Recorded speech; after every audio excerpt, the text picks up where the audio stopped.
Hello, I'm Lakshi from Mauritius. I'm an entrepreneur in the ICT sector.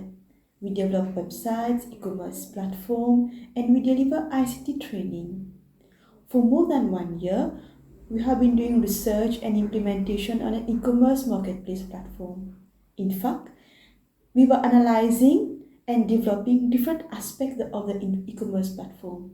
And just recently, I got the opportunity to participate in a training program, especially for e-commerce and digital infrastructure in the Maldives island and organized by the Commonwealth, UNESCO, and Enhanced Integrated Framework.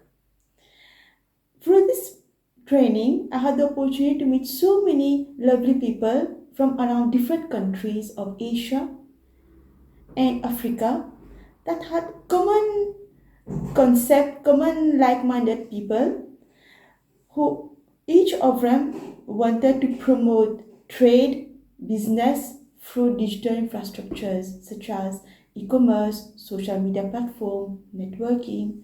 So I was very amazed to see so many people around the world who have this common enthusiasm to build something around and to increase their trade, to increase their sales through e-commerce.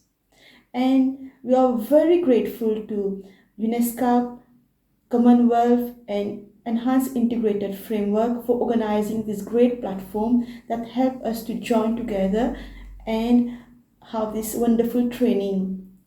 We also had a very good experience with the organizers. They were very friendly with us. They made us comfortable during our stay, and it was a very enjoyable moment. I would really thank the organizers, the trainers, and also the sponsor who made this program a great success. I really recommend this program that it run frequently and people around the world can benefit from it. Thank you very much.